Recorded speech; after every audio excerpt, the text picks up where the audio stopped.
Graça e paz, irmãos. Eu gostaria de convidar os irmãos para abrirem a Bíblia no livro do profeta Ageu, no capítulo 1. Profeta Ageu, capítulo 1. Onde está escrito assim: no segundo ano do rei Dário, no 6º mês, no primeiro dia do mês, veio a palavra do Senhor por intermédio do profeta Ageu a Zorobabel, filho de Salatiel, governador de Judá, e a Josué, filho de Josadaque, o sumo sacerdote, dizendo: assim fala o Senhor dos exércitos, este povo diz: não veio ainda o tempo em que a casa do Senhor deve ser edificada. Veio, pois, a palavra do Senhor por intermédio do profeta Ageu, dizendo: acaso é tempo de habitardes em casas apaineladas, enquanto esta casa permanece em ruínas? Ora, pois, assim diz o Senhor dos exércitos: considerai o vosso passado. Tendes semeado muito e recolhido pouco. Comeis, mas não chega para fartar-vos. Bebeis, mas não dá para saciar-vos. Vesti-vos, mas ninguém se aquece. E o que recebe salários, recebe-o para pô-lo no saquitel furado. Assim diz o Senhor dos exércitos: considerai o vosso passado. Subi ao monte e trazei a madeira e edificai a casa. Dela me agradarei e serei glorificado, diz o Senhor. Amém. Falamos de tempo. A Bíblia diz em Eclesiastes 3 que há tempo para todo o propósito debaixo dos céus.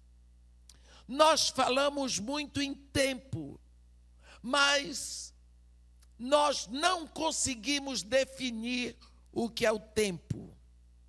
O baiano, na sua filosofia, diz assim: o tempo disse ao tempo que tudo a seu tempo tem tempo. E aí?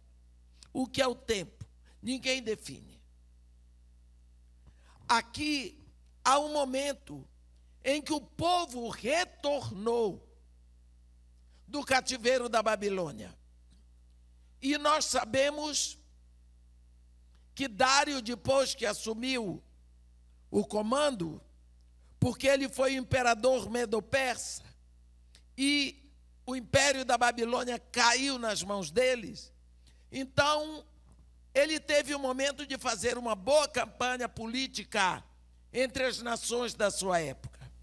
E uma coisa que ele achou que era boa fazer era libertar os cativos da Babilônia.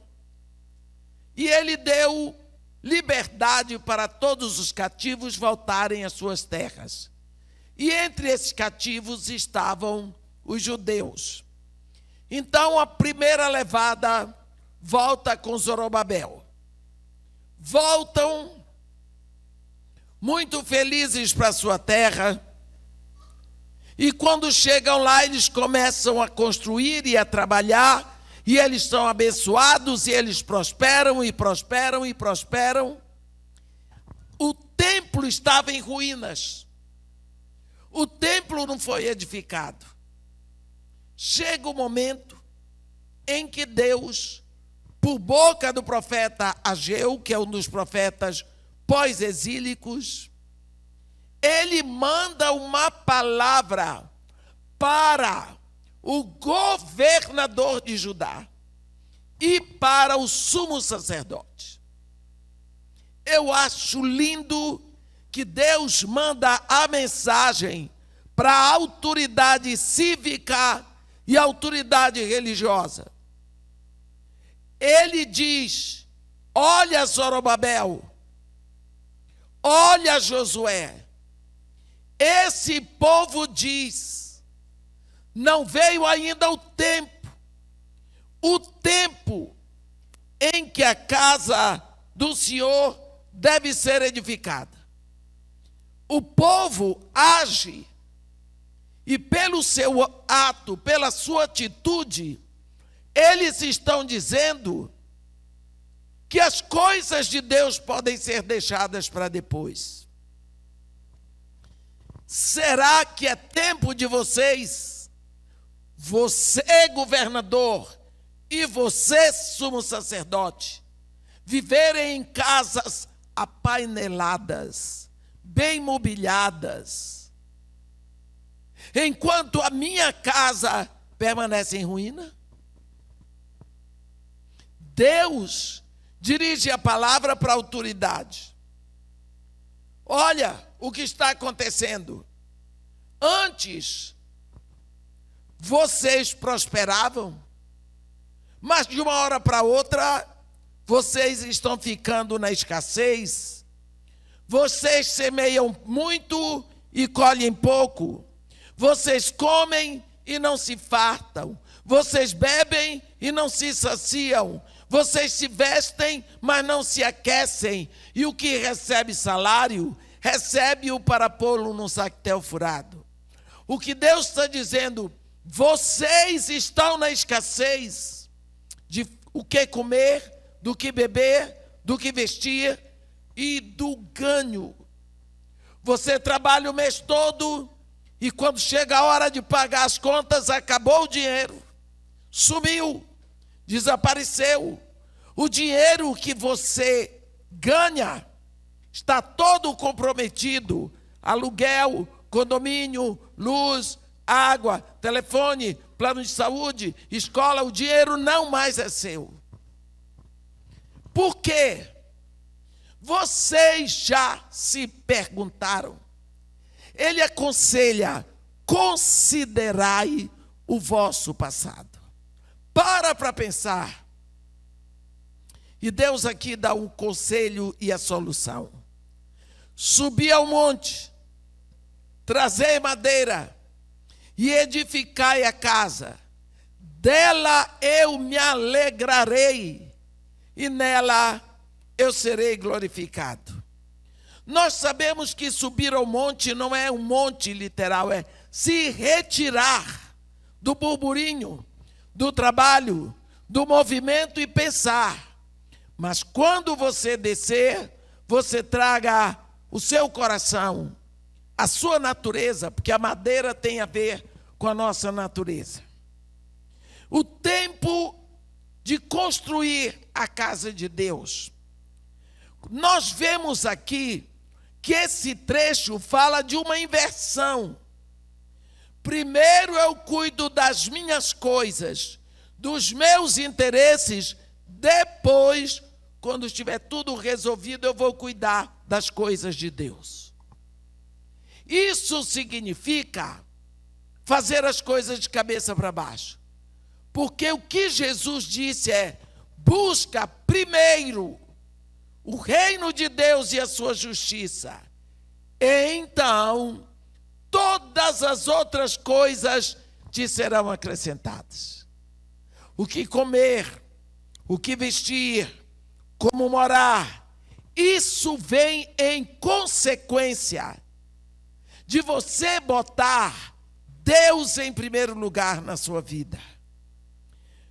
O povo ali dizia: não veio o tempo. O que o povo entendia de tempo? Mas quando nós olhamos para a igreja hoje, nós pensamos: será que nós sabemos o tempo que nós estamos vivendo? Qual é o tempo que nós estamos vivendo? Nós vivemos agoniados e perplexos. Ninguém aqui, e nem lá fora, e nem em canto nenhum está satisfeito com o tempo que nós estamos vivendo. nós estamos insatisfeitos com a sociedade, com o governo, com as coisas todas. E nós temos razão para estarmos insatisfeitos, mas a Bíblia nos diz por que estamos insatisfeitos. Olha para o mundo, olha para a sociedade onde nós estamos vivendo. Primeira coisa, o maior imperador do mundo, que foi Nabucodonosor, ele já tinha construído Babilônia. Ele já tinha conquistado todos os povos. Ele foi o imperador mais brilhante. E o que é mais interessante, Deus chama, por boca do profeta Jeremias, ele chama Nabucodonosor de meu servo. Meu servo. Esse homem a quem Deus conferiu riquezas, a Bíblia diz que, deixa eu dizer, tu, Rei dos reis, a quem o Deus do céu conferiu o reino, o poder, a força e a glória, a cujas mãos foram entregues os filhos dos homens, onde quer que eles habitem, e os animais do campo, e as aves do céu, para que dominasse sobre todos eles. Isso foi o que Deus fez com Nabucodonosor, maior imperador que este planeta já recebeu. Ele estava parado, pensando, olhando. Ele queria saber como seria o mundo depois dele. Quando você chegar em casa amanhã, como sobremesa, você leia o profeta Daniel. Mas leia principalmente o capítulo 2, que é onde está isso que eu estou falando aqui. Porque, meus irmãos, o livro do profeta Daniel é a coluna vertebral de toda a profecia bíblica. O livro do profeta Daniel. Esse Nabucodonosor estava olhando, ele queria saber como seriam os reinos depois dele, o que ia acontecer com Babilônia, como seriam os governos. Pensa bem. E Deus mostrou para ele. E Deus mostrou através de um sonho. Nesse sonho, ele viu que era uma estátua multimetálica e de extraordinário esplendor. Estava em pé diante dele e a aparência da estátua era terrível. Cabeça de fino ouro, peito e braços de prata, ventre e quadris de bronze, as pernas eram de ferro e os pés em parte ferro e em parte barro. Vinha uma pedra que foi cortada sem ajuda de mãos humanas, tocou nessa estátua e esmiuçou e fez em pó o ferro, o bronze, a prata e ouro que foi levada pelo vento. Essa pedra se agigantou e tomou conta de toda a terra. Então, Daniel teve esse sonho e mandou chamar todos os pais de santo dele, os adivinhos, os caldeus, aquela turma.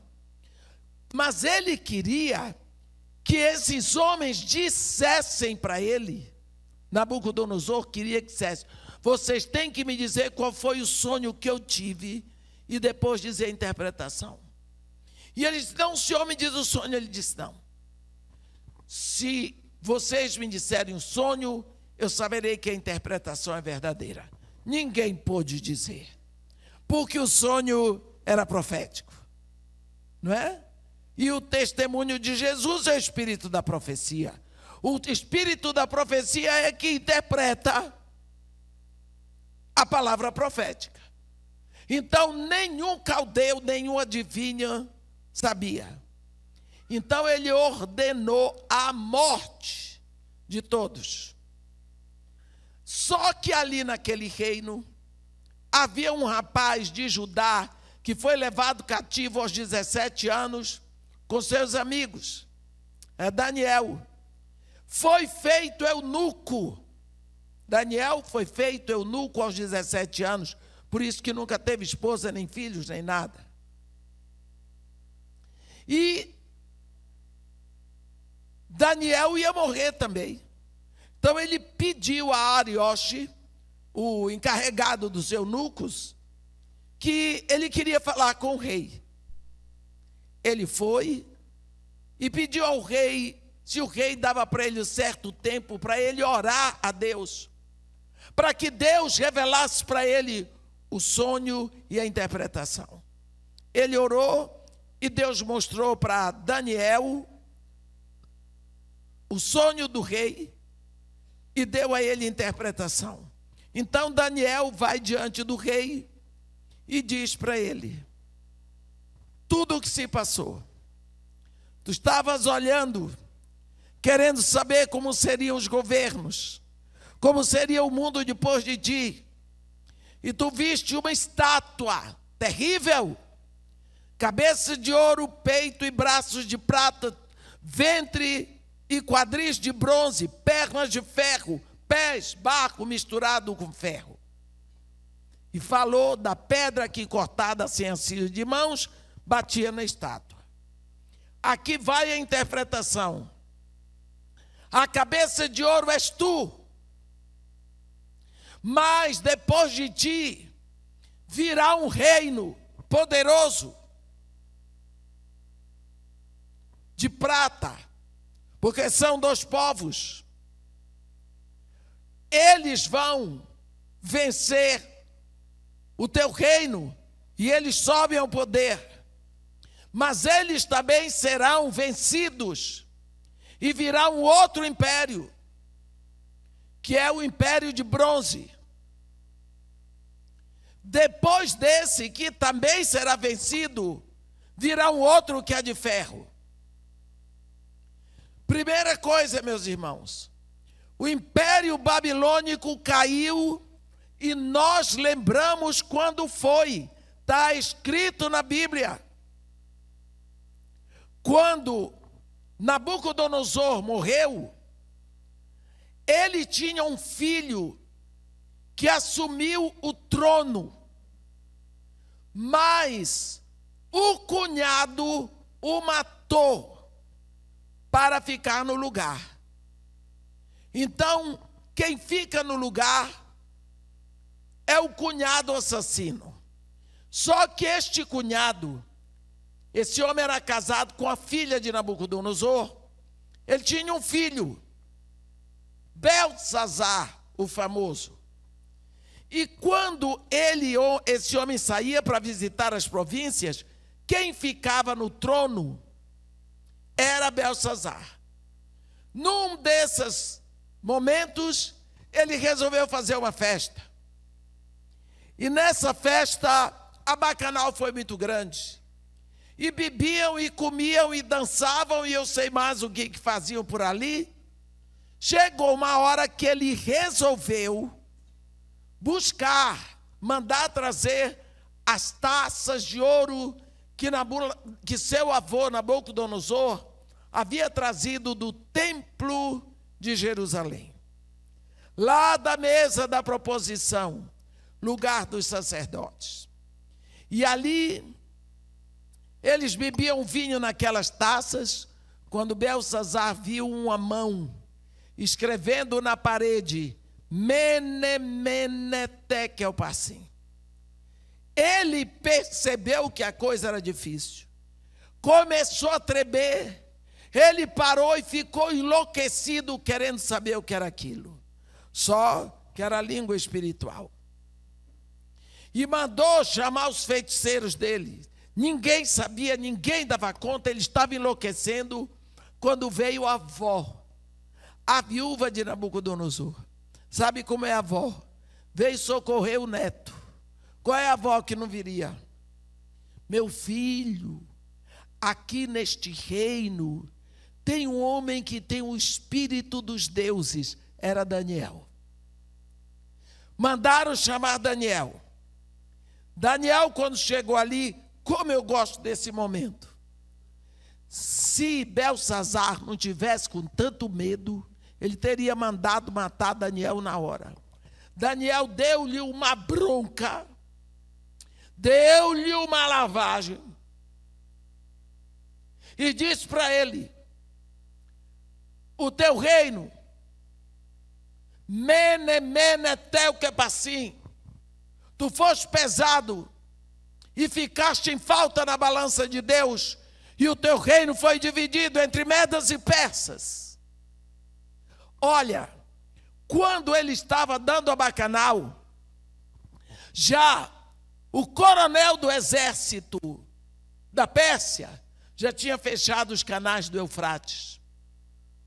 E ali não passava mais água e estavam entrando os exércitos de Dário. Foi assim que caiu o grande império babilônico. Caiu na mão dos medas e persas. Então, o primeiro grande império, a cabeça de ouro, caiu. Então, vem agora a segunda parte da estátua: peito e braços de prata. O Império Medo-Persa. Nós nos lembramos muito por causa do povo de Deus. Ciro, Dário, Artaxerxes e todos os Xerxes, os imperadores, não é? Do Império Medo-Persa. Nós sabemos que também já passou, já caiu. Vocês observaram que a cabeça era de ouro e agora o peito é de prata? Piorou a qualidade do metal, porque a prata é inferior ao ouro. Só que esse império medo-persa vai ser vencido por um império de bronze, quadris de bronze. É o império greco-macedônico de Alexandre o Grande, o maior estrategista que a humanidade viu até hoje. Um sujeito extremamente inteligente. Aos 32 anos, tomou uma bebedeira, teve um febrão e morreu. O reino dele, né, greco-macedônico, foi dividido em 4. Essa turma aí que fez Enem esse final de semana deve estar sabendo de tudo isso, né? O reino dele foi dividido entre os 4 generais dele. O que mais nós conhecemos é Ptolomeu, que tomou o Egito. Todos nós conhecemos por causa da história de Cleópatra, não é? Então, a cabeça de ouro já caiu, passou o Império Babilônico. O peito e braços de pratas já caiu. Agora veio o Império do Bronze, que também caiu, porque acabou Alexandre o Grande. Entra as pernas de ferro, que é o Império Romano. Você viu? A qualidade dos governos vai piorando, meus irmãos, está escrito aqui na Bíblia, mas você vê isso nos livros de história. Por isso que eu digo, essa turma que acabou de fazer o Enem está sabendo disso aí, ó, de cor. Do ouro piorou para a prata. Da prata vem para o metal inferior, que é o bronze. E do bronze vai para o metal inferior ainda, que é o ferro. Só que, o que vocês me dizem do Império Romano? Nós sabemos que Jesus nasceu na época do Império Romano. Não é? Qual foi a maior característica do Império Romano? O Império Romano teve todos os defeitos, mas eles tinham uma preocupação em abrir estradas. A Bíblia diz que Deus prometeu o descendente que viria para restaurar todas as coisas. Deus prometeu a Eva, lá no Éden.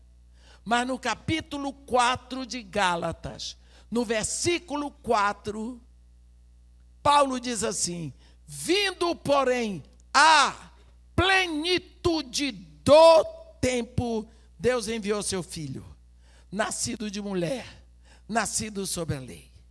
Por quê? A plenitude do tempo está agora.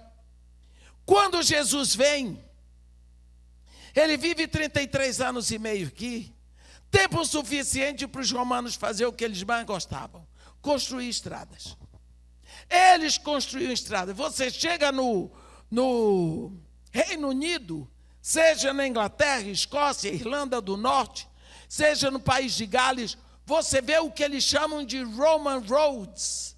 São as estradinhas que os romanos abriam. Isso facilitou para a entrada do Evangelho pela Europa, porque haviam estradas. Essa é a plenitude do tempo. Os romanos, quem foi que venceu o Império Romano? Foi se diluindo. Até hoje nós temos vestígios seríssimos. Quem estuda direito sabe que estuda direito romano. Por que direito romano em pleno Brasil? As nossas taxas, os nossos tributos, tudo isso vem do Império Romano.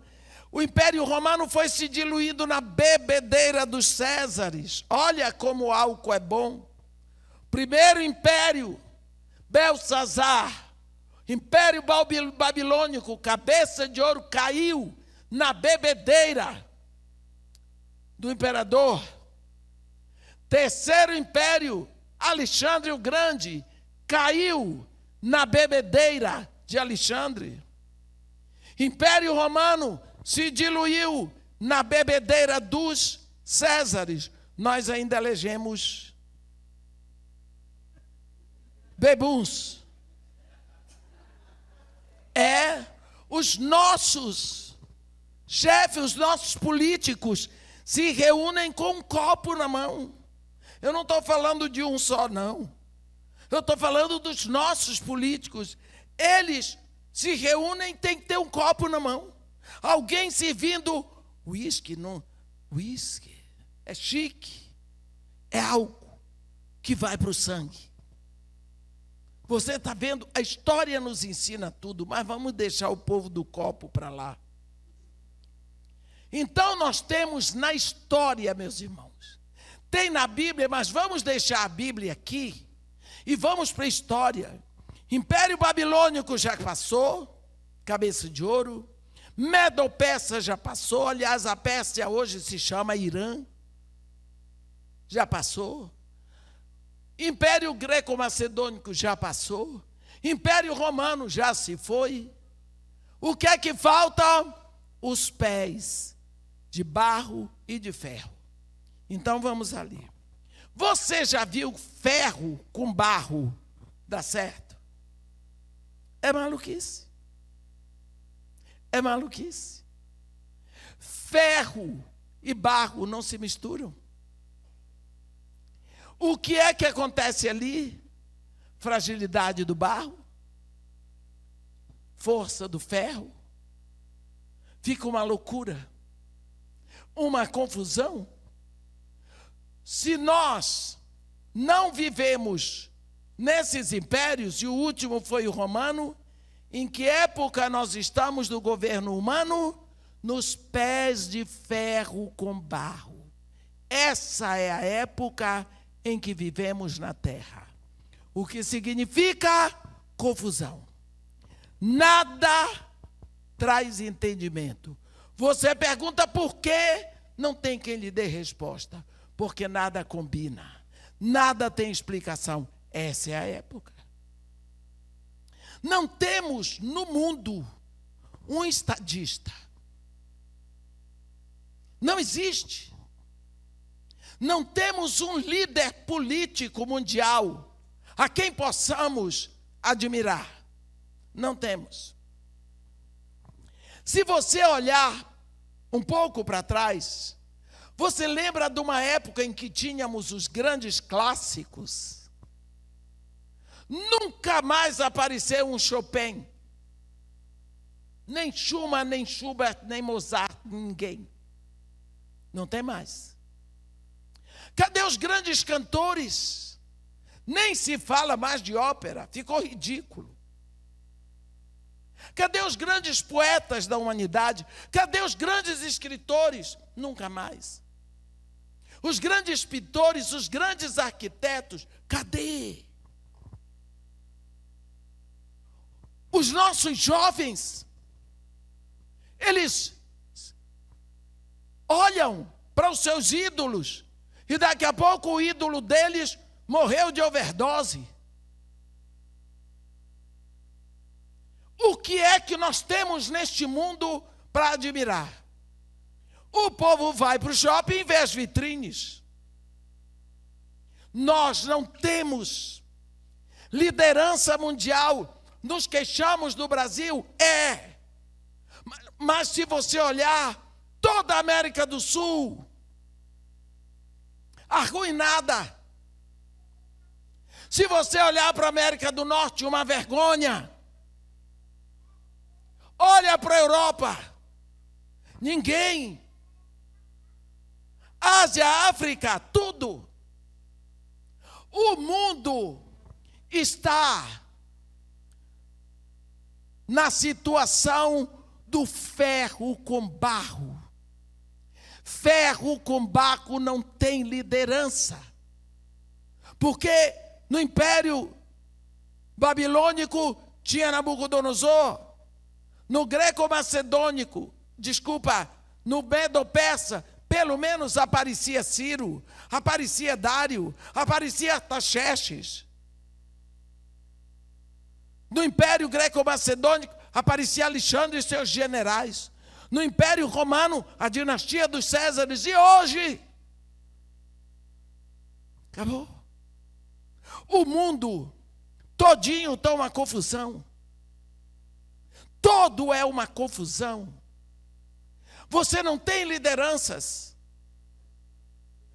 E eu vou dizer mais uma coisa para você. A igreja de Jesus Cristo entrou nessa situação. Nunca mais um Paulo, né? Pedro, um João. Nunca mais um Spurgeon. Não temos mais. Até os católicos que tinham um grande brilho pelo Papa, o Papa acabou de fazer no Cazaquistão aquela vergonha que fez, que os próprios franciscanos já estão se sentindo perseguidos. É porque eles não prestam? Não. Eu digo para vocês, não é culpa do Lula, não é culpa do Bolsonaro, não é culpa de quem for. O mundo está desse jeito. Porque nós estamos vivendo os pés. Barro com ferro. Tenta fazer uma construção numa estátua gigantesca e o pé é ferro com barro. Lógico que vai cair. Nós estamos vivendo essa época de confusão mundial. Confusão mundial. engano, violência, todo mundo tenta tirar proveito. Nós estamos numa indagação e agora o que vai acontecer não se sabe, porque esta é a época que nós estamos vivendo. Então não pense que a culpa é do Brasil. Deus mostrou que os governos na mão do homem iriam piorar, como do ouro piora para a prata, da prata piora para o bronze, do bronze piora para o ferro, e depois o ferro se mistura com barro, formando isso que nós chamamos democracia, essa democracia vergonhosa, e não é só no Brasil, de mentiras, embustes, que você vai lá, é obrigado a votar, mas você não escolhe ninguém, porque são eles que escolhem e determinam como é que vai ser. Eu não estou falando só do Brasil. Você viu o que aconteceu nos Estados Unidos? Então, o mundo está desse jeito. Nessa situação é que você foi chamado como filho de Deus, para viver hoje. Deus lhe chamou para ser igreja do século 21, no meio dessa confusão, dessa balbúrdia, desse desmando. Entendeu o tempo que você está vivendo? Por isso que você não entende nada. Por isso que você não sabe nada. Por isso que ninguém se entende. Por isso que os nossos jovens estão pagando um preço muito alto.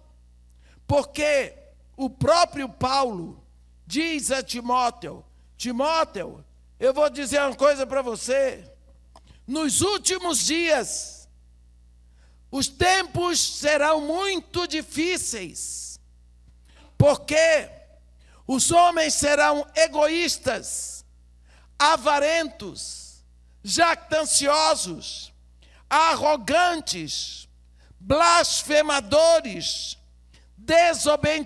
desobedientes aos pais, ingratos, irreverentes, desafeiçoados, implacáveis, caluniadores, sem domínio de si, cruéis, inimigos do bem, traidores, atrevidos, infatuados, mais amigos dos prazeres do que amigos de Deus, tendo forma de piedade, negando-lhe, no entanto, o poder. Assim estão as pessoas hoje. Os jovens, você com certeza conhece essa situação. E Paulo diz, nos últimos tempos. Característica de hoje, estamos vivendo. Eu digo para você, eu estou com 78 anos. Na minha geração, houve a maior decadência na humanidade. Quem é da minha idade aqui, está difícil de encontrar alguém, mas se você tem 70, já dá para você ver o declínio dos valores, o desrespeito, a mentira, a falta de tudo. As pessoas hoje se gabam do que antes era vergonha. É isso que nós estamos vivendo. Foi durante a minha geração que vem, logo depois, a geração pós-guerra, a tal da juventude transviada, o amor livre, os Beatles, os hippies, rock and roll, calypso, rally-gally, maconha, tudo isso na minha geração. Na minha geração. Nesses últimos anos, logo depois da Segunda Grande Guerra. Esse é o mundo. Nunca pense que é só no Brasil. Que tempo você está vivendo? Paulo aqui fala para Timóteo de últimos tempos. Quando começam os últimos tempos?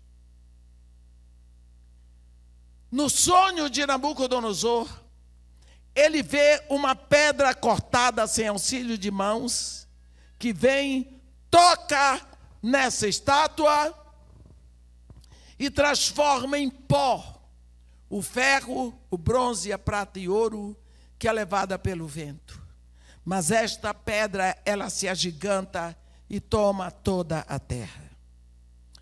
Quando começam os últimos tempos começam quando Jesus Cristo vem.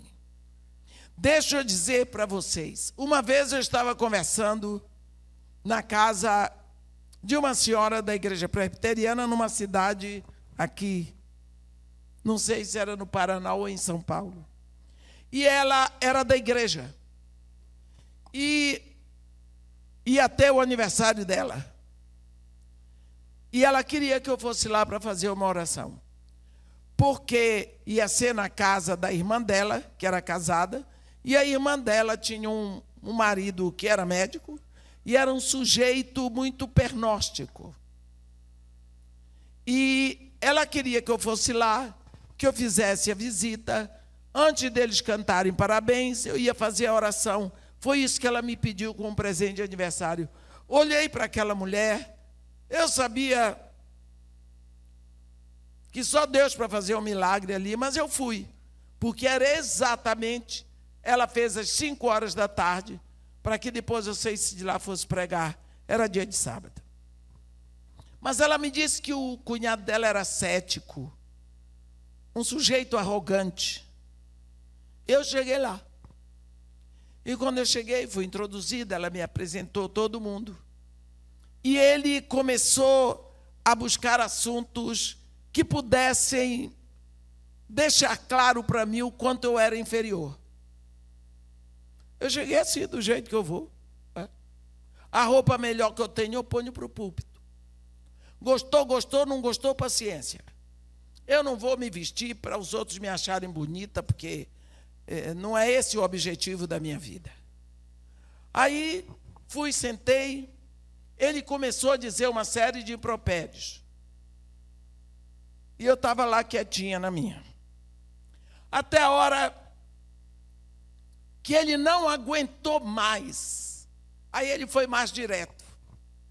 E ele disse para mim: a senhora é missionária, não é? Eu disse: sou missionária de Jesus Cristo. Qual é a diferença que Jesus Cristo fez na humanidade que nunca se viu? Ele foi grosso, né? Fazer isso comigo, dentro da casa dele, sabendo que eu sou missionária, e se eu sou missionária é porque eu amo o meu Senhor Jesus, e a cunhada dele estava ali, festejando o aniversário dela. Eu disse para ele: o senhor é médico, não é? Sou. Eu disse: pois é, então o senhor sabe quando foi que viveu Hipócrates? Ele disse: ali pelo 4º, 5º século antes de Cristo. Eu disse: está vendo? Jesus Cristo não prestou para nada, mas dividiu uma era. Antes de Cristo e depois de Cristo. O que o senhor acha disso? Ele se assustou, porque ele achou que eu não sabia nada. É desse jeito. Jesus Cristo vem e separa a época. Tudo para trás e de Jesus para frente. Antes de Cristo, depois de Cristo. De Jesus para frente começa um novo tempo chamado últimos tempos. É durante esse período que vem o Espírito Santo, logo depois que Jesus sobe. Por que eu estou dizendo isso? Porque quando Jesus veio, o Império Romano estava já começando a se diluir.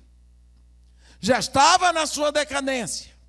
Mas eles ainda pareciam muito fortes. Depois, Jesus Cristo traz o quê?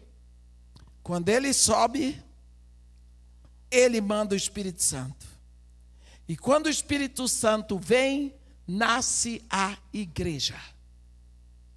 E quando nasce a igreja, surge o Evangelho de Jesus Cristo. E esse Evangelho de Jesus Cristo, ele vem, então o diabo traz o falso evangelho. Como tem a igreja de Jesus Cristo, tem a falsa igreja. E aí tudo que é falso tem a sua cópia. Mas não apenas isso. Nós vamos ver que uma vez que começam o novo tempo na terra, esta igreja, esta rocha, esta palavra vai se avolumando. Essa pedra, essa rocha cortada sem auxílios de mãos humanas, ela toca em toda essa estrutura governamental, e isso vira pó. Isso vira pó. Você vai hoje na Babilônia, você não tem nada ali, tem o jardim suspenso da Babilônia, tem o leão da Babilônia feito de granito, rachado no meio, que os ingleses não conseguiram levar, 3 tamareiras e acabou. Você vai na Pérsia, o que ficou? Aquele povo que fabrica tapete, aquelas mulheres com as mãos calejadas de tecer tapete. A Grécia, de pratinho na mão pedindo esmola para ajuda. Roma você vai para conseguir, para ver as ruínas. Não é? Não é isso? É. Então, surge a igreja de Jesus Cristo. É esse reino que vem. O autor de Hebreus diz, Hebreus 12, 28, por isso, recebendo nós um reino inabalável, retenhamos, pois, a graça, pela qual sirvamos a Deus de modo agradável a Ele, com reverência e santo temor. Versículo 29, porque o nosso Deus é fogo consumidor. Então, vem para a terra agora o final dos tempos. Nós estamos no final dos tempos, não é agora depois da Segunda Grande Guerra, é desde que o Espírito Santo veio, desde que Jesus fez a redenção, subiu e mandou o Espírito, começa os últimos tempos. E eles vão caminhando para frente. Se você olhar aqui mesmo no livro do profeta Daniel, você vai ver que depois que Deus fala tudo com Daniel, no capítulo 12, no versículo 4, Deus diz para Daniel: tu, porém, Daniel, encerra as palavras deste livro, sela, fecha o livro até o tempo do fim. Muitos o esquadrinharão e o saber se multiplicará. Esse livro vai ficar selado até o tempo do fim. E vou dizer para você, nunca foi pregado tanto o livro Apocalipse e Daniel como é pregado hoje. Até o tempo do fim. Bem, característica do tempo do fim, o saber se multiplicará. Nunca houve na humanidade um progresso tecnológico e científico como o que nós temos agora. O médico hoje, ele opera uma criança no ventre da mãe. A criança sobrevive e a mãe também. O que vocês acham disso? Eu pego um celular aqui e falo com uma pessoa que está no Japão, olhando para a pessoa, sorrindo com a pessoa. O que você acha disso? Você toma um avião em New York, 5 horas depois você está em Paris. não existiu jamais na humanidade um progresso científico dessa magnitude. Saber se multiplicará. Estamos aí, característica do tempo dos tempos do fim. Outra característica dessa época. Jesus Cristo diz em Lucas, no capítulo 24, ele diz: e Jerusalém será pisado pelos gentios até que o tempo deles se complete. Até que o tempo deles se complete.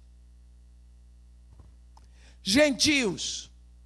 Às vezes nós pensamos que pisar é pisar assim. Jerusalém será possuído, dominado, governado por gentios, até que o tempo dos gentios se cumpra.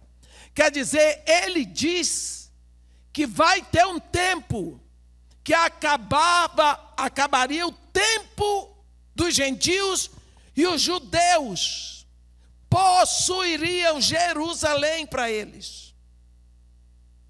Que foi que aconteceu? 1948, criado o Estado de Israel, mas os judeus não tinham direito a Jerusalém.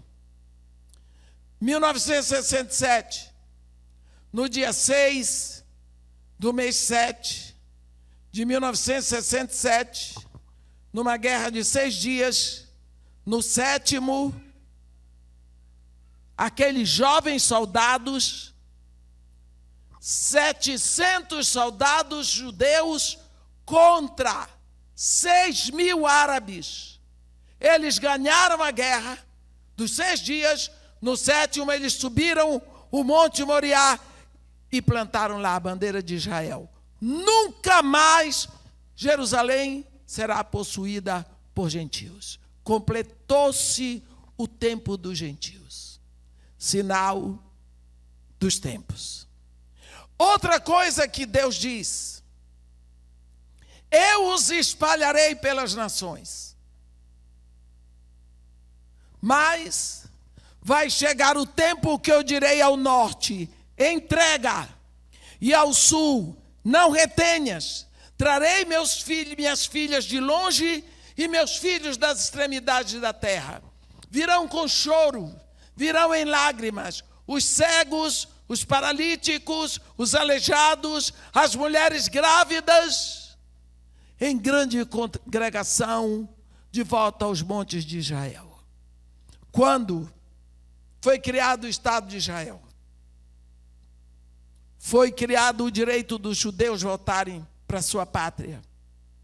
Ninguém pensava que ainda existia judeu no mundo para levantar a bandeira de Israel. O profeta diz assim: dizei ao povo, dizei ao meu povo, povo que dizeis não ser mais povo. Porque ninguém sabia que ainda existia judeu.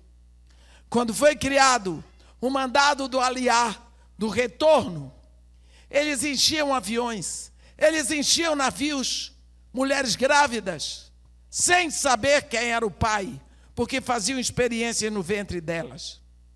Cegos, paralíticos, coxos, os que sobraram do holocausto. E o profeta viu. Quem são esses que voltam voando dentro de asas gigantes, de pombas gigantes de asas prateadas? É toda a casa de Israel. Ele viu os aviões.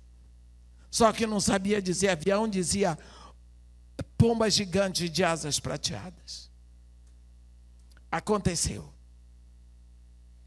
Sinal dos últimos tempos. O aliá. O aliá tem se professado, o aliá é o retorno dos judeus para a sua terra. Todos os meses, Israel recebe judeus que vêm das nações para habitar em Jerusalém, para habitar na Galileia, para habitar naquele pedacinho de terra que ficou. Sinal dos tempos. Se nós formos falar em todos os sinais, nós não vamos nem sair daqui hoje. O fato é que você precisa olhar a sua Bíblia. Eu vou dar mais um sinal para vocês. Só mais um, porque nós precisamos de pregar. Quando você lê o livro do profeta Jeremias, você vai ver que ele faz profecia, ele profetiza sobre um povo chamado os Elamitas, não é? Eu quero chamar a atenção de vocês, porque esse negócio aí está na moda, então vamos lá. Os Elamitas. No capítulo 49 do livro do profeta Jeremias, no versículo 34, começa a palavra de Deus para os Elamitas. Palavra do Senhor que veio a Jeremias, o profeta, contra Elão, no princípio do reinado de Zedequias, rei de Judá, dizendo: assim diz o Senhor dos Exércitos: eis que eu quebrarei o arco de Elão, a fonte do seu poder. Trarei sobre Elão os 4 ventos dos 4 ângulos dos céus e os espalharei na direção de todos esses ventos. E não haverá país onde não venham os fugitivos de Elão. Lá no último versículo, versículo 39, Deus diz assim: nos últimos dias mudarei a sorte de Elão, diz o Senhor. Aí você vai para a Bíblia e se diz: isso parece com Israel, que Deus também espalhou pelas nações. Aí você vai buscar quem é Elão. Elão é o filho primogênito de Sem, que é o filho primogênito de Noé. Então, os elamitas são semitas, porque Elão é o filho mais velho de Sem. Como Abraão era semita, então. Aí você diz, porque Deus espalhou esse povo, mas diz que nos últimos tempos ele vai mudar a sorte de Elão. Ninguém mais falou em Elão. Mas quando chega no dia de Pentecostes, você vai ver Elão no capítulo 2, quando desce o Espírito Santo, você vai ver os elamitas lá, prontos para ouvir o sermão de Pedro e receber o Espírito Santo. Nascimento da igreja, estão lá os elamitas. No versículo 7 do capítulo 2 de Atos está escrito: estavam, pois, atônitos e se admiravam, dizendo: vede, não são porventura galileus todos esses que aí estão falando? E como os ouvimos falar cada um em nossa própria língua materna? Somos partos, medos, elamitas. E os naturais da Mesopotâmia, Judéia, Capadócia, Ponto e Ásia. Olha os elamitas lá, presentes. Estavam espalhados pelo mundo, estão lá para receber o Espírito Santo. Você viu? Elamita convertido, cheio do Espírito. Onde estão os elamitas hoje? Hoje você tem programas na televisão sobre a cultura cigana. Os elamitas são os ciganos. As igrejas cristãs que mais crescem na Europa são as igrejas de cigano. Portugal está assim. Aqui no Brasil você tem igreja de ciganos. Outro dia nós estávamos, no congresso de missões batistas, estão lá os ciganos. Ciganos convertidos, missionários, os elamitas. Aí você diz, mas cigano não é vidente, adivinhador. Não, meus irmãos. Cigano e judeu são elamitas, são semitas. Eles têm a mesma formação. Mulher não trabalha na rua. Filha tem que casar virgem e casar cedo. Não tem divórcio. Os ciganos nos Estados Unidos, que moram como se fossem nômades, eles são ciganos que vieram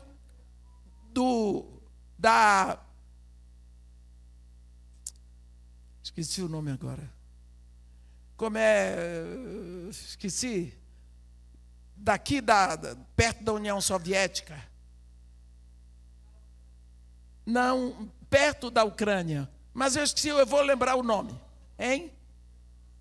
Não é Bielorrússia. É um país por ali, é muito conhecido. Nossa, me faltou agora. Os ciganos que vêm do Reino Unido, eles se dedicam à pintura de casa. Os que vêm daí, dessa região, eles se dedicam à construção de estradas. Os ciganos que são envolvidos com negócio de bruxaria e tudo, eles vêm da Turquia. Mas os ciganos são Romênia. São da Romênia. Os ciganos, eles crescem, eles são cristãos, porque eles estavam lá no dia de Pentecostes. As igrejas de cigano crescem muito no Brasil. Eles me deram um material belíssimo. Por quê? Sinal dos tempos. Nos últimos tempos, restaurarei a sorte de Elão.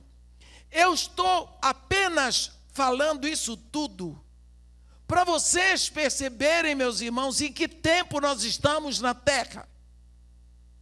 Porque eu quero que vocês vejam na Bíblia qual o momento que você está vivendo.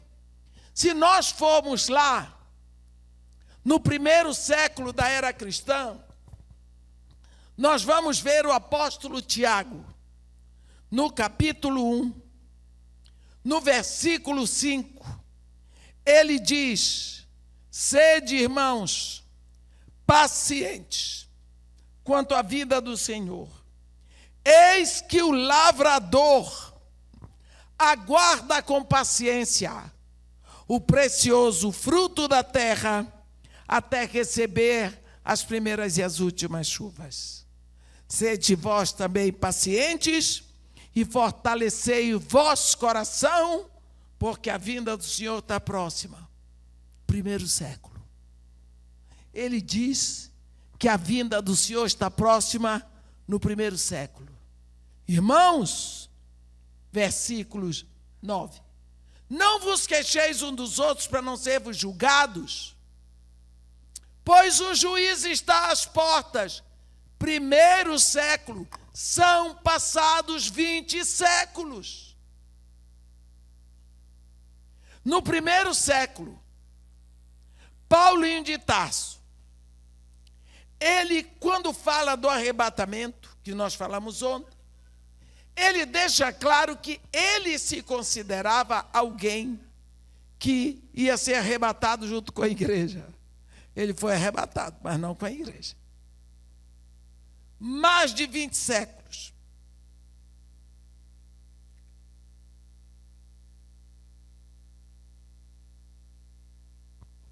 O que você acha? Primeiro século. Deus chama João, no capítulo 4 de Apocalipse, depois da era da igreja, vem, sobe para aqui, e eu te mostrarei o que deve acontecer depois destas coisas. Que coisas? Igreja. Porque o capítulo 2 e 3 de Apocalipse é sobre as igrejas: Éfeso, Esmirna, Pérgamo, Tiatira, Sardes, Filadélfia e Laodiceia. Quando chega na época de Laodiceia, a igreja chegou no ponto pior, porque a igreja é uma noiva indiferente quando ela está com a doença de Laodiceia. É uma igreja rica, abastada, exigente. Ela quer tudo de melhor. Ela tem tudo de melhor. Ela quer status. Surgem os grandes ministérios, os grandes cantores gospel, os milionários, os poderosos. Exigem aviões, exigem tratamento apostólico, exigem títulos. É o momento da igreja balofa, é o momento da igreja inchada. Jesus Cristo disse: eu estou a ponto de te vomitar da minha boca. Olha, isso é muito forte, porque eu não posso vomitar a comida que eu ainda não comi. Eu só posso vomitar o que está dentro do meu corpo. E para Jesus dizer que vai vomitar, ele vai vomitar o que está dentro do corpo de Cristo.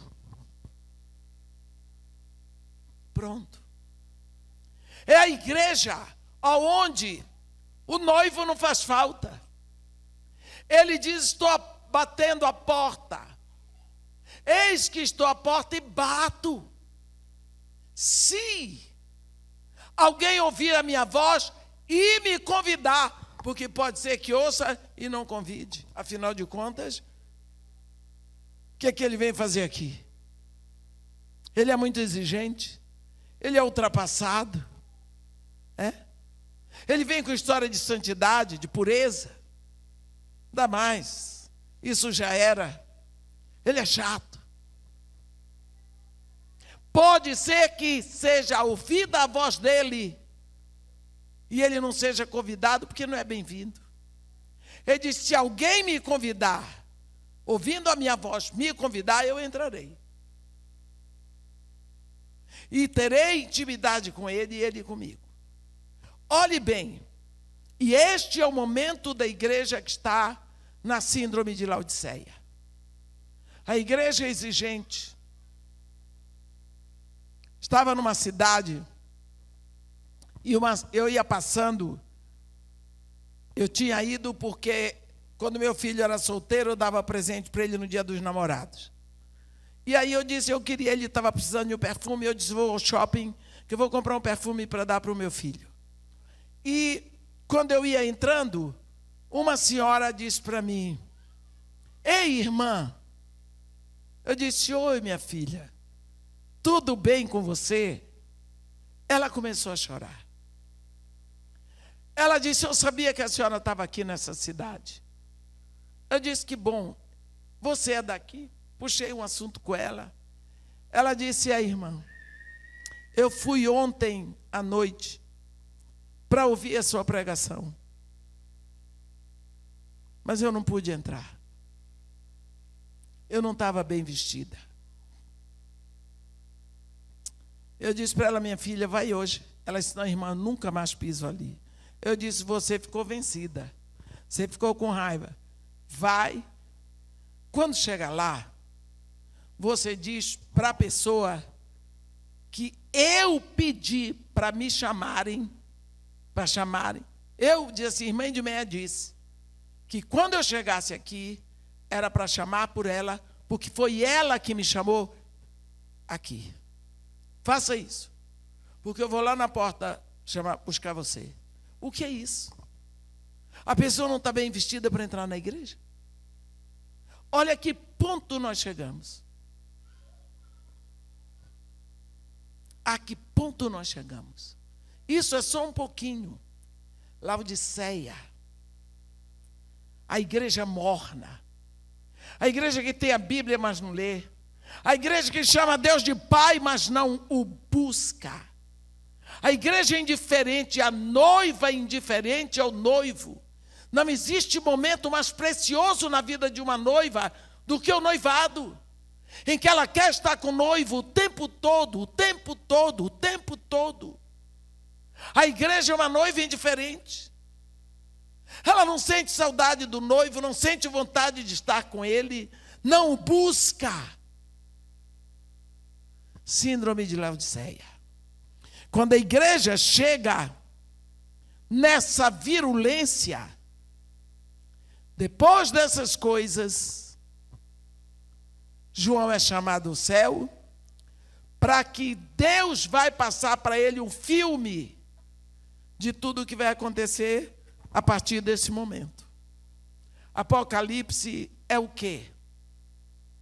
Muitas pessoas não leem Apocalipse, porque, ou quando elas vão ler, elas querem ver quem vai ser o anticristo, elas querem saber quem vai, quem fica no arrebatamento. Meus irmãos, Apocalipse, o nome está dizendo no primeiro versículo do primeiro capítulo, revelação de Jesus Cristo, que Deus lhe deu para mandar para os seus servos, para lhes dizer as coisas que em breve devem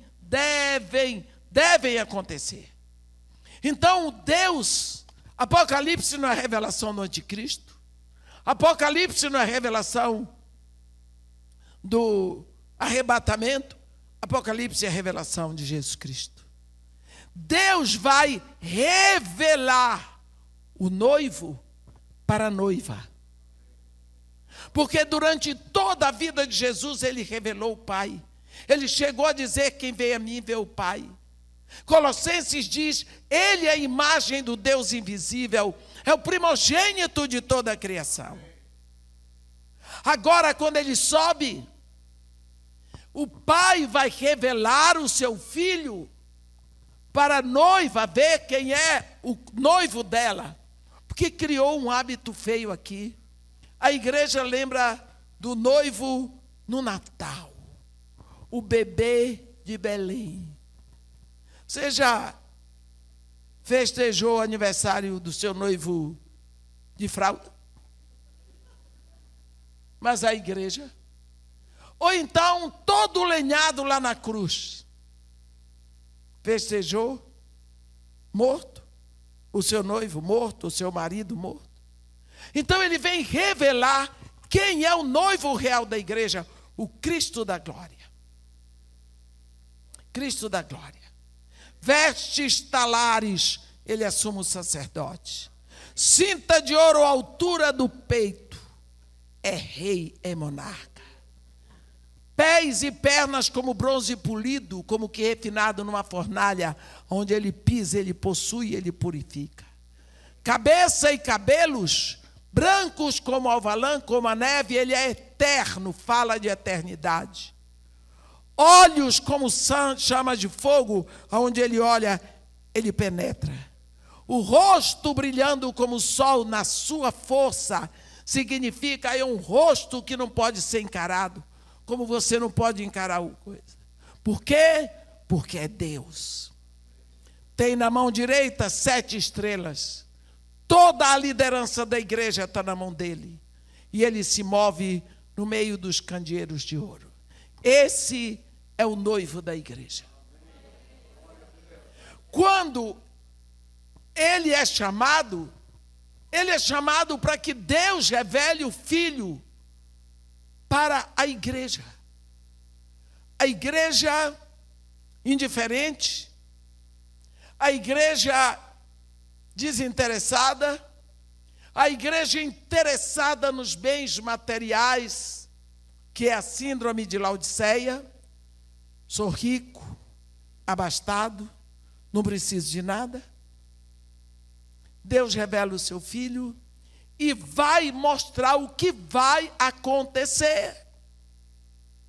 Meus irmãos, está tudo escrito para nós. Você pensa, 7 selos. No 7º selo vem 7 taças. Na 7ª taça no 7º selo vem 7 trombetas. Na 7ª trombeta vem 7 taças do juízo final. Você agora vai dizer que Deus lhe revelou que as coisas vão melhorar. Mentira! Está escrito aqui. As coisas vão ficando cada vez mais difíceis. Se não acredita aqui, olhe o sonho de Nabucodonosor. Se for pouco, olhe a visão dos 4 animais saindo do grande mar.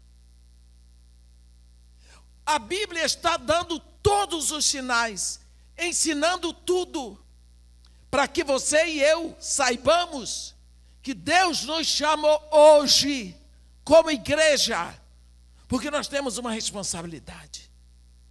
O tempo que nós estamos vivendo é o tempo dos pés do governo, dos pés de barco misturados com ferro. A confusão, o desmando, a insegurança. É essa a época governamental do mundo. É essa a época. Tiago, no 1º século, disse que a vinda do Senhor estava próxima. São passados 20 séculos. João viu aqui as coisas que em breve devem acontecer. Quando você viu essa situação que nós passamos de pandemia, que foi que as pessoas ligavam para mim? Eu nunca vi tanto desespero. Pessoas que não têm noção, não têm certeza de salvação. Olha, cada trombeta só afeta 1/3. Divide a terra em 3 partes, só isso aqui será afetado. Os 2 outros 2/3 ficam de orelha em pé. A primeira trombeta afeta 1/3 da terra, a segunda 1/3 do mar, a terceira 1/3 dos rios, a quarta 1/3 dos corpos celestes, e assim vai. Só 1/3. Olhe uma coisa. No tempo da maior explosão científico-tecnológica, aparece um vírus. Um vírus. A ciência não sabia nada, foi pega de surpresa. Pá! Olha para a ciência, não sabemos. Olha para os governos, não sabemos.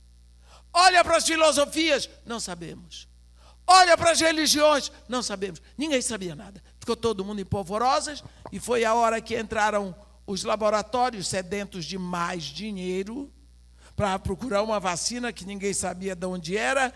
E eu sei que começou a história porque foi a época dos gananciosos extorquirem mais dinheiro. Porque a cobiça é o 10º mandamento, porque é a aglomeração de todos os pecados. E nunca pense que uma pessoa que tem dinheiro vai dizer chega, ele quer mais. Porque a Bíblia diz: a sanguessuga tem 2 filhas, a saber, dá.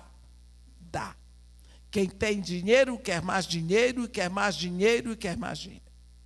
E foi isso que aconteceu. O que foi que aconteceu?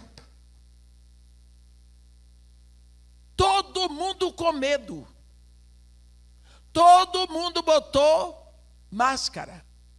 Todo mundo ficou lavando a mão toda hora.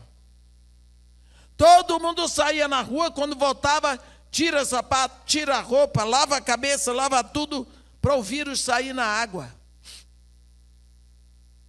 Por quê? Todo mundo aflito, com medo. Ficaram sem sossego. Porque havia uma ameaça.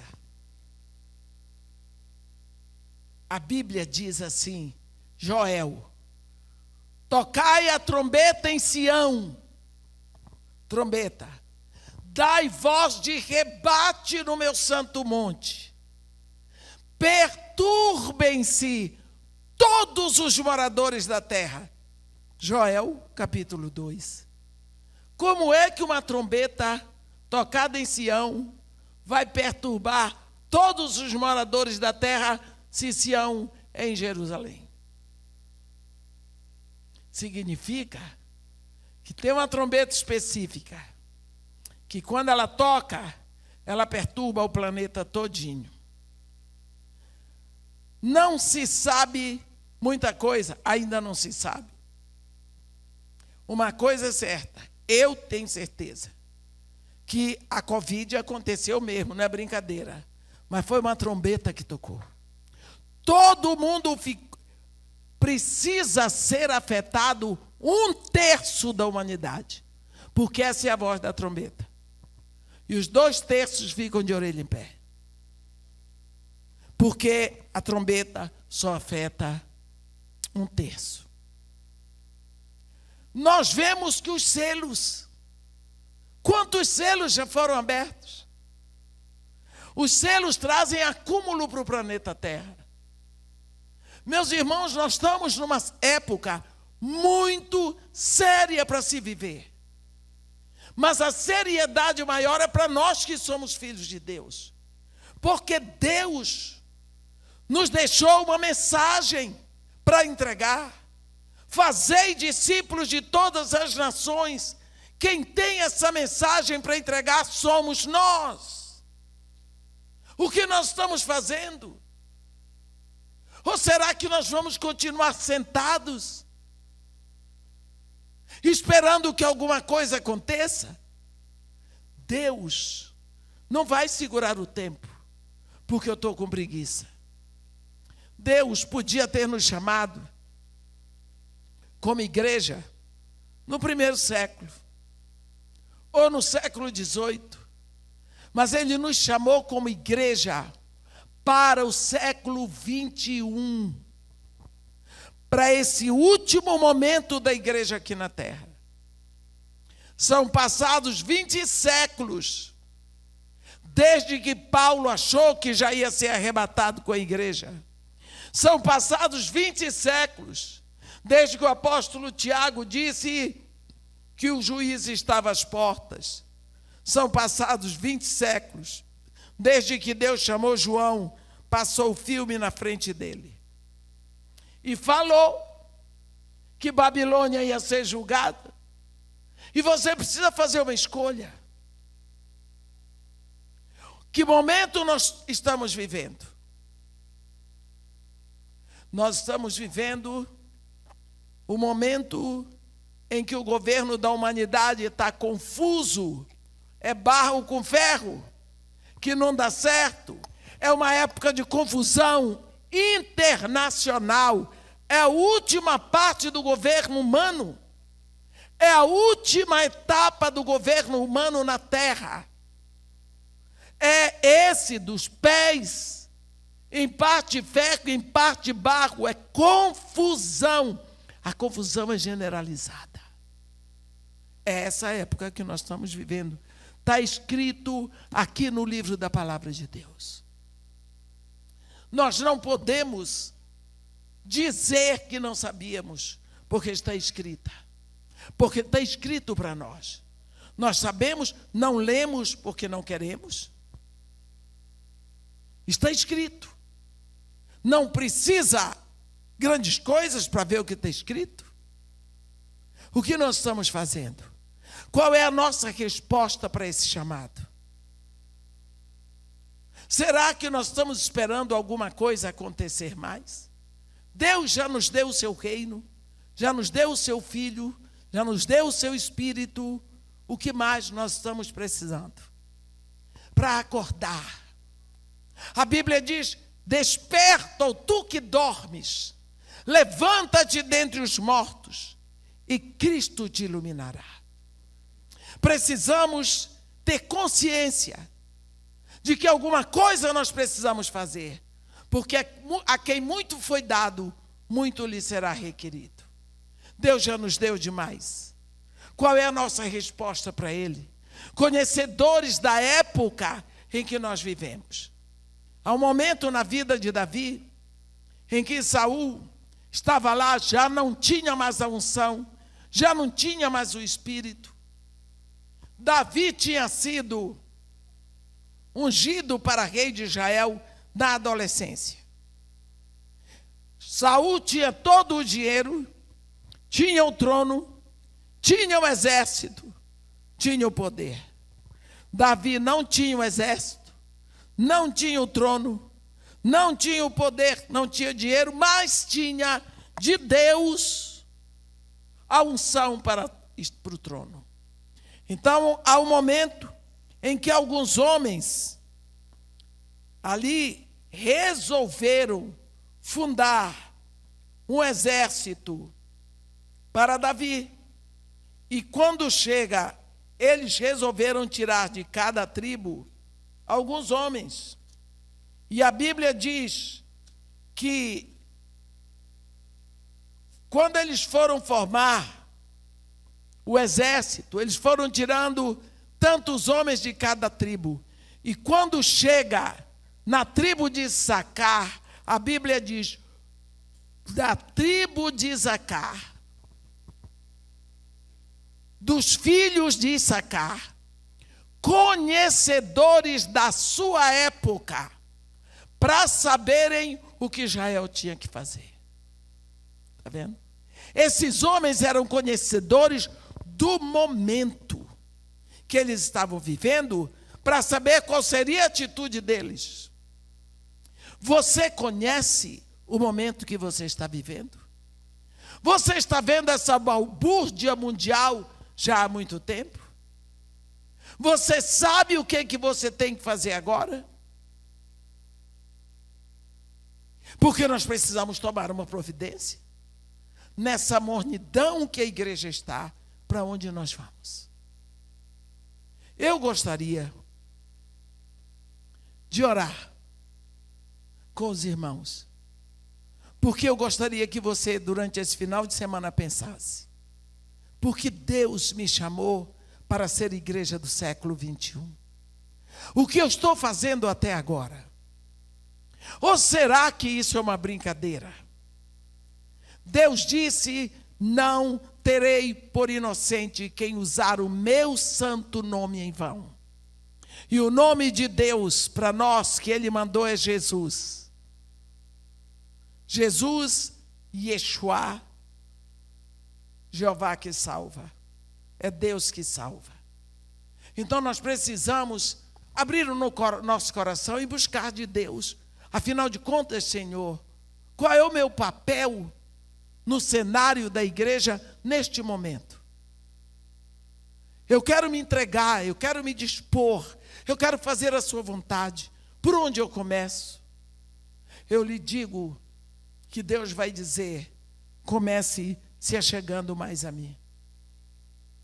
Porque Deus, deixa eu lhe dizer, Ele não precisa da gente para nada. Ele diz em Isaías, olha aí, a minha mão fez todas essas coisas, e todas elas vieram a existir. Mas o homem para quem olharei é este, o aflito e abatido de espírito, que treme da minha palavra. Primeiro de tudo, Deus quer você com Ele.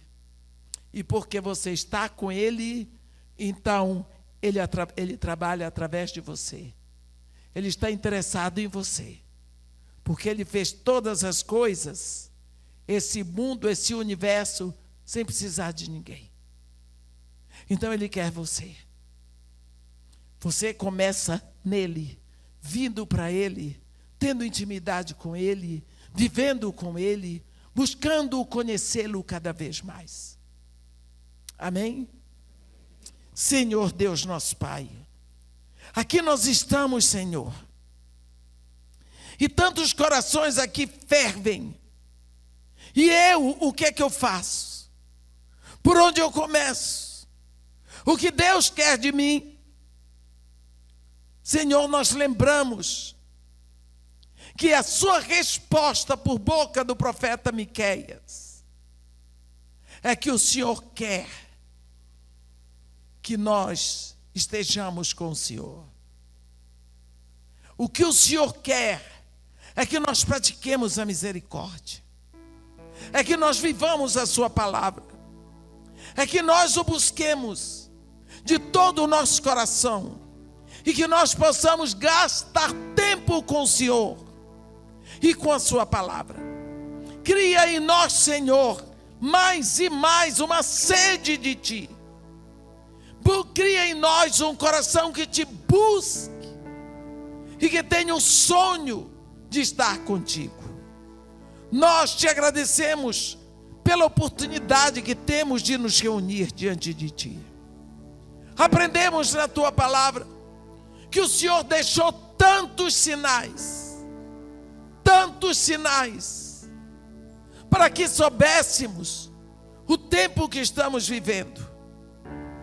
E nós estamos, Senhor, sem força para fazer nada, sem visão para andar, sem saber o que fazer. Mas, Senhor, Tu dizes e deixas bem claro que tudo o que Tu fizeste, que Tu fazes e que farás, é para nos ter para Ti, para que tenhamos intimidade contigo, para que possamos ouvir a Tua voz, e ouvindo no nosso coração o ímpeto que Tu tens, o desejo por outros, que o Senhor possa nos fortalecer com o Seu Espírito e nos enviar para que possamos fazer o Seu nome conhecido. Nós nos rendemos a Ti, ó Pai, Te pedindo pelas Tuas misericórdias, em nome de Jesus. Amém.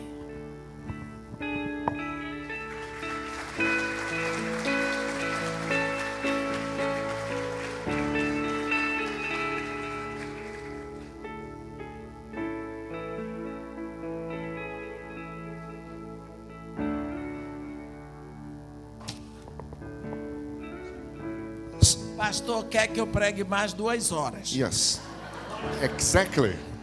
Exatamente. Gente, desculpa, eu só preciso falar isso. A irmã Edmeia tem um ministério maravilhoso. Quem já ouviu falar sobre o ministério dela no Rio de Janeiro? Muita gente. E outras pessoas nunca ouviram falar sobre o seu ministério. Conte para nós um pouquinho do que Deus está fazendo através da sua vida no Morro da Dona Marta, no Rio de Janeiro. Obrigada. Desde que eu comecei a minha vida como missionária, eu estava fazendo um curso de liderança cristã em Singapura. Meu marido era totalmente contrário a estender a mão para o pobre. Ele dizia assim: eu pago os meus impostos, eu pago tudo para o governo fazer esse trabalho. Agora eu não vou pagar o imposto para o governo fazer e fazer o trabalho que o governo tem que fazer. Nada disso. O meu ganho é para a minha família. Pronto, essa era a opinião dele. Paciência. Eu tinha no coração um desejo tão grande. Uma vez eu ia saindo da minha igreja. A minha igreja seguramente é a igreja mais sofisticada do Rio, porque é uma igreja de língua inglesa, só de estrangeiros ou de brasileiros que gostam do culto em língua inglesa. É um lugar com muita segurança, porque é onde tem escola britânica, uma escola que precisa pagar 19 mil de mensalidade por um filho. É uma escola que tem pessoas que têm dinheiro. Então nós saímos da igreja, porque eu só ia na igreja de 15 em 15 dias, porque minha filha dava aula na escola dominical, o meu filho fazia parte de lá das crianças, mas meu marido fez questão de construir uma casa em Búzios. Então, um domingo sim, um domingo não, nós tínhamos que ir para Búzios. E um domingo sim, um domingo não, íamos para a igreja. Era essa a minha vida. E um dia nós estávamos saindo mais ou menos pelo mês de julho, quando lá no Rio chove.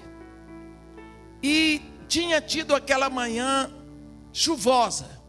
Quando nós saímos, o meu casal de filhos estava no banco de trás, eu estava na frente com meu marido, o porteiro abriu o portão e o meu marido saiu. Só que do lado assim do carro tinha uma menina, eu acho que ela devia ter uns 5 anos, negra, um vestidinho úmido já estava da chuva. Eu me lembro bem que no pé dessa criança tinha uma sandália havaiana amarela. A sandália devia ter mais ou menos a metade do pé dela. Era uma sandália muito pequena, a metade do pé ficava para fora. E ela tinha uma caixinha de doce na mão que ela estava vendendo. Eu não sei se eram chicletes ou se era aquele chocolate bis.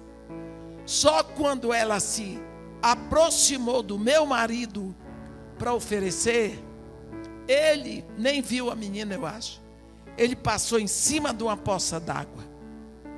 E a lama veio em cima da menina, ela deu um salto para trás, os docinhos dela caíram. Você pensa, eu me assustei. Ele não fez nada. Eu me senti tão mal. Acabou o meu domingo. Porque eu via meus filhos discutindo atrás qual restaurante que eles queriam ir. Aquela criança seguramente não ia almoçar. E o pouco que ela tinha ainda caiu na lama. Ela ficou lá catando. Passou aquele domingo, eu não podia falar nada, porque ele ia se aborrecer muito. Então, para evitar confusão, eu só pedi a Deus para passar rápido aquela noite. No outro dia de manhã, segunda-feira, eu levei meu filho na escola e voltei para a igreja. E perguntei para o seu João, o porteiro: seu João, aquela menina que estava aqui vendendo doce, ontem, quando acabou o culto, de onde é aquela menina? Ele estendeu o braço direito e apontou. E eu descobri que perto da minha igreja tinha uma favela. Eu nunca tinha visto. Eu nunca tinha ido a uma favela. Porque eu não sou do Rio. Meu marido era do Rio. E lá no Rio, quem é carioca aqui sabe, o Rio de Janeiro é um lugar espetacular. Cada bairro rico tem 1, 2 ou 3 favelas. O povo convive assim, bem. Mas eu vim da Bahia e do Pará. Eu nasci no Pará, fui criada na Bahia. Na Bahia, bairro de pobre é bairro de pobre, bairro de rico é bairro de rico. No Pará também. Mas lá no Rio não tem isso. Aí eu coloquei no coração que eu queria encontrar aquela criança para poder restituir para ela o dinheiro dos docinhos que ela perdeu. Mas eu queria mesmo era cuidar dela. Eu queria a menina para mim. Eu sempre fui louca com criança. Sempre fui. E criança normalmente gosta de mim. Eu ia todos os dias. Eu passei a deixar meu carro na igreja e ir lá para frente do Morro Dona Marta. E eu ficava vendo todo mundo descer. E eu queria ver a menina. Nunca vi a menina. Perguntei muito pela menina, ninguém sabia. Nesse ínterim, me surge a oportunidade de fazer um curso de liderança cristã em Singapura. A minha vida familiar estava um negócio. Porque quanto mais eu me aproximava de Deus, mais eu me distanciava do marido. Quem mandou casar em desigualdade de julgo vai pagar um preço. Vai pagar um preço. Paguei o meu. Por isso que cheguei em Singapura num dia, no outro de manhã, em plena sala de aula, eu fui chamada. E lá, na secretaria do Instituto Haggai de Tanglin, me anunciaram que o meu marido tinha morrido no Brasil. Foi meu filho com a minha filha. E os dois me pediram, ela disse, mamãe, não venha porque não vai dar tempo. Papai vai ser enterrado ainda hoje, não dá tempo da senhora chegar nem na Europa. Fique aí, deixa que eu vou fazer tudo aqui. Ela era advogada. Naquela hora, eu ajoelhei no chão. Eu chorei muito. Eu chorei a dor dos meus filhos. Porque eu acho que uma viúva, primeiro ela chora a orfandade dos filhos. Depois a viuvez dela, porque não dá nem tempo de pensar. A gente sofre primeiro a dor dos filhos. E ali eu fiz um voto a Deus. Eu disse, Senhor, eu estou com 43 anos. Eu quero lhe entregar todos os meus dias daqui para frente. Eu não sei quanto tempo eu vou viver. Mas a sua palavra diz para não fazer voto. Mas se fizer, para cumprir. Eu tenho consciência disso. Eu estou lhe entregando agora cada minuto da minha vida para trabalhar, para prosperar, para a sua glória na terra. Eu quero me entregar para o Senhor Keino. E se o Senhor me der o privilégio, eu quero trabalhar para ajudar crianças pobres. Eu fiz o meu voto ali. E quando eu voltei para o Brasil, eu cheguei no dia 4 de outubro, no dia 3 de outubro, no dia 4, eu estava na frente do Morro Dona Marta. Eu tinha um violão, eu tinha uma caixa de sanduíche e uma jarra de suco, que eu não lembro se era de maracujá ou de caju. E eu sentava ali na praça, onde tinha muitas crianças brincando. E eu começava a tocar e a cantar. E as crianças vinham ver o que era. O que tem nessa caixa? Eu dizia, é sanduíche. Para quê? Para quem cantar comigo. E nessa jarra? Eu dizia, é suco. Para quê? Para quem cantar comigo. Mas a gente não sabe cantar. Eu disse, mas eu ensino. E eu comecei a formar meu grupo. Eu orava, dava uma palavrinha, a gente cantava e lanchava, e eu marcava encontro por outro dia. O meu plano era subir o Morro Dona Marta. E eu orava, e eu jejuava para subir o Morro Dona Marta. Morro Dona Marta era a favela mais violenta do Rio, com a maior concentração de centros de macumba. Ninguém subia, nem a polícia, porque lá dentro havia uma guerra de duas facções. Então não podia subir. Um dia, eu já estava com o meu grupinho na praça. Eu já tinha menino que tocava pandeiro, outro tocava reco-reco, outro tinha triângulo. E assim eu tinha meu grupo. Um dia, o menino que tocava pandeiro não veio, mas ele tinha um irmão e uma irmã no grupo. E eu, louca para subir o morro, eu disse, por que ele não veio? Está com febre. Quem está cuidando dele? Ninguém. A mãe saiu de madrugada para trabalhar. Nós não podemos ir lá para cantar com ele. A senhora vai? Eu disse, eu vou. As crianças pegaram um violão, outro pegou a caixa de sanduíche, outra coisa. Subimos o Morro Dona Marta. Eu tinha a impressão que eu estava subindo a escadaria do Palácio de Buckingham, na Inglaterra. Foi o primeiro encontro que eu tive com uma favela. Eu entrei num barraco que era um buraco. Tinha um menino deitado num sofá quebrado. E um homem, que era o padrasto dele, no chão, paraplégico da cintura para baixo. Ali eu assumi a situação, mandei comprar remédio para o menino e fiz outras coisas. Marquei encontro com as crianças debaixo de uma jaqueira, nunca mais eu desci. Aí eu fui me encarregar daquelas crianças, eu fui começar a cuidar deles, até o dia que Deus botou no meu coração que eu tinha que ter um lugar. Eu disse, Senhor, todo mundo aqui tem um barraco, eu preciso do meu. Aí eu queria comprar um barraco. Falei com o meu pastor, Meu pastor me deu uma bronca. Vai cuidar dos seus filhos, você está viúva, você está se metendo em favela. Eu disse, pastor, o senhor vai orar comigo.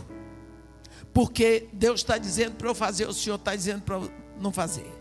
Como eu vou obedecer ao pastor que eu não vejo, se eu não obedeço o pastor que vejo? Eu tenho que obedecer ao senhor.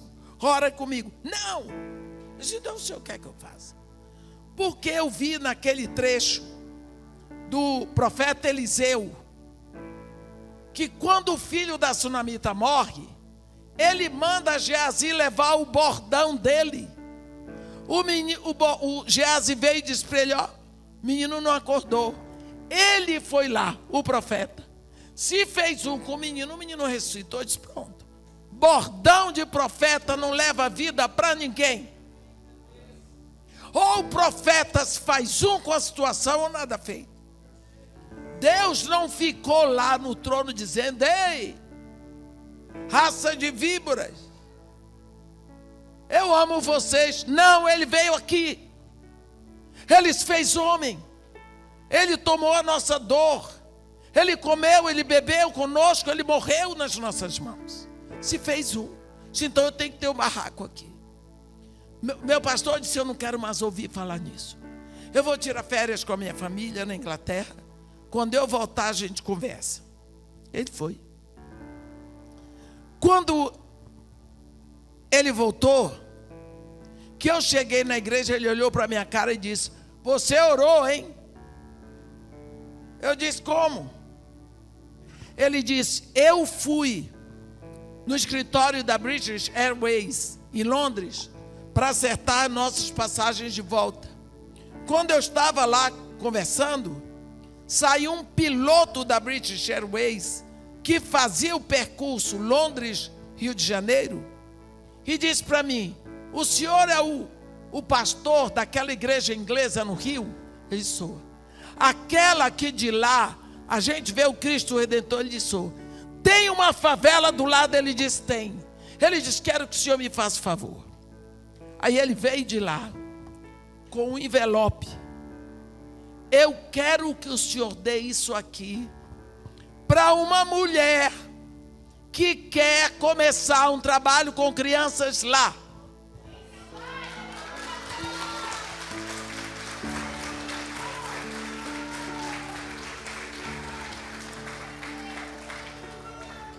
O meu pastor disse, ele só faltou dizer o seu nome. Eu disse, pastor, segura o dinheiro aí. Eram $2.000. Segura o dinheiro aí que eu vou procurar o barraco. Aí eu descobri que o barraco era caro, porque é Zona Sul. Mas eu fui orando e procurando, quando eu consegui o barraco. Sabe o que aconteceu? O dólar ia subindo e o cruzado ia descendo. Quando eu encontrei o barraco, $2.000 era o suficiente para comprar o barraco. Levei o homem lá, meu pastor pagou, mas eu precisava de 20% para pagar a associação de moradores. Cadê que eu não tinha? Acertei o barraco hoje. Quando foi amanhã de manhã, eu chego no morro. Fui direto na associação de moradores. Bem cedo, cheguei lá, tinha um senhor na porta, bem vestido, camisa social. Eu disse para ele, bom dia. Ele disse, bom dia, a senhora é a doutora Edmel Williams? Eu disse, sou eu. Eu disse para ele, eu vim aqui que eu queria falar. Ele disse, já sei, a senhora comprou o barraco do seu Carlos? Eu disse, foi. Eu disse, mas eu estou com um problema, eu queria falar com o pessoal da associação de moradores. Ele disse, qual é o seu problema? Eu disse, o problema é que eu não tenho que pagar, eu não tenho dinheiro para pagar os 20% do valor da casa, e eu queria que vocês dividissem para mim módicas prestações. Eu não tinha. Ele olhou para mim e disse, o presidente da associação de moradores agora sou eu. Porque esta madrugada mataram o presidente da associação a esposa dele e a secretária, que é minha filha. Agora, a senhora não vai pagar nada, eu estou perdoando a dívida. Eu só pensei assim, Senhor Jesus, precisava pagar, matar tanta pessoa para eu não pagar. Foi assim que eu obtive meu primeiro barraco. Só que um dia eu cheguei no ônibus da Puma de madrugada no Rio. Cadê o barraco? Cheguei umas 5 horas da manhã, procurei o barraco. No meio de todos os barracos, só o meu tinha caído. Caiu, o barraco balançava todo. Quando a gente subia, tinha 12 andares, pensa. Feito de madeirite, escada, tinha um degrau, outro não, mas estava feliz da vida. Gente, quando eu vi o meu barraco no chão, era a época da minha vida em que Deus operava mais milagres. Eu orava por gente que estava paralítica há 6 meses, a pessoa saía correndo. Nessa época, a minha filha morreu. Era Deus me ensinando, quem cura sou eu, não é você. Porque Deus me trata assim. Quando eu vi o barraco no chão, a minha filha tinha morrido 1 ano depois que meu marido morreu. Eu subi uma escada que tinha assim. Chega lá em cima, eu derramei. Entre tantas coisas que eu disse na minha oração, eu disse: Senhor Jesus, o Senhor trata assim os seus amigos? Eu sei que eu sou sua amiga. Olha do jeito que o Senhor me trata. Vai ver que é por isso que o Senhor tem poucos amigos. Porque o Senhor não sabe tratar seus amigos. Como que eu vou ter autoridade para pregar o evangelho aqui num lugar que o único barraco que caiu foi o meu? Mas eu chorei. O povo botava água dentro do copo, botava açúcar, mexia com o dedo e me dava para beber. Desci. Eu não tinha dinheiro nem para tirar os escombros do barraco. Não tinha. Eu não tinha. O povo já tinha tirado de lá dos escombros a caixa de biscoito que eu tinha. Eu não vivia sem biscoito. As bíblias que eu tinha, um filtro de água, as cadeiras. Aí eu desci lá, fui para a igreja. Aí eu cheguei lá, olhei para o pastor. Quando eu olhei para o pastor, a vontade que eu tive foi me jogar nos braços dele e pedir socorro. Eu não tinha para onde ir. Ele tirou do bolso um envelope e disse para mim: isso aqui é para você. Eu disse: que é isso? Para você. Era uma passagem de ida e volta, para eu ficar 3 meses no Reino Unido pregando no ministério do Billy Graham. O Billy Graham tinha recebido uma visão de avivamento para a Europa, começando no Reino Unido, e fundou o programa chamado JIM, Jesus in Me. E ele escolheu um preletor de cada continente. E da América do Sul fui eu. Foi Deus que me botou ali, porque eu não era nem conhecida no Brasil. Quanto mais para ser preletora. Eram preletores assim: John Stott, John Sutton, Cabo McAlpine, Billy Graham e Ed Meyer. Trabalhei, viu? Eu conheci o lado chique. Primeira oferta que eu recebi. Cheguei lá, tinha um Dr. John, que era chefe de um gabinete muito grande de advogados. Lembra do PC Farias? Foi o escritório dele que se negou a defender o PC Farias. Aí ele quis me levar para jantar. Lá vou eu jantar com esse homem, um restaurante muito chique, uns peixes que eu nunca tinha ouvido falar. Ele me deu uma oferta. Quando eu vi o cheque, eu pensei que era 500 libras. Pensei que era 50, não era, era 500, não. 5.000 libras esterlinas. Eu não acreditava. Eu tive dificuldade para dormir. No outro dia eu falei, eu disse, o que eu faço com esse cheque? Aí o John Sutton, o pastor, disse, vamos depositar, deposita na conta da minha igreja, que a minha igreja tem conta lá. Depositei no conta da minha igreja, meu pastor pegou dinheiro no Brasil, mandou tirar os escombros, comprou mais 2 barracos. E nós começamos a construir o que é a casa de Maria e Marta. Toda a oferta que eu recebia, eu botava no banco, ele pegava no Brasil. Quando eu voltei, a casa estava pronta. Eu pedi para pegar, porque foram 3 meses. Tinha dias que eu pregava 5 vezes em 5 lugares diferentes. Inglaterra, Escócia, País de Gales e Irlanda do Norte. Eu ainda ganhei um carro. Aí, quando eu voltei, era o dia da inauguração. Já estava funcionando, mas eu queria um negócio bacana. Aí eu fui para lá, passei a noite, eu fiz bolo, eu fiz arroz doce, eu fiz canjica, eu fiz tudo que eu tinha. E era para festejar. Aí quando foi, eu botei a última assadeira de bolo no forno. Deixei lá, eu acendi a casa todinha. Não pagava a luz, era gato. Sempre era gato, pastor. Não tinha, ninguém pagava a luz lá. Só tinha onde o pastor se assustou. Não tinha como pagar, pastor. Eu pedia lá e não ia, não. E o medo, ó. Não ia, então era tudo gato.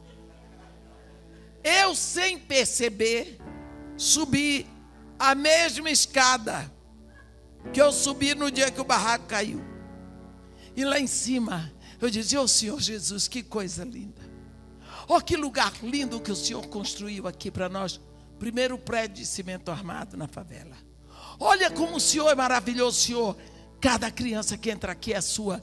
Cada grão de arroz, eu dei uma exagerada, cada grão de feijão. Fui dedicando tudo. Falei da minha alegria. 3ª vez na minha vida que eu ouvi a voz dele. Como eu poderia te dar esse prédio de cimento se eu não retirasse o barraco velho?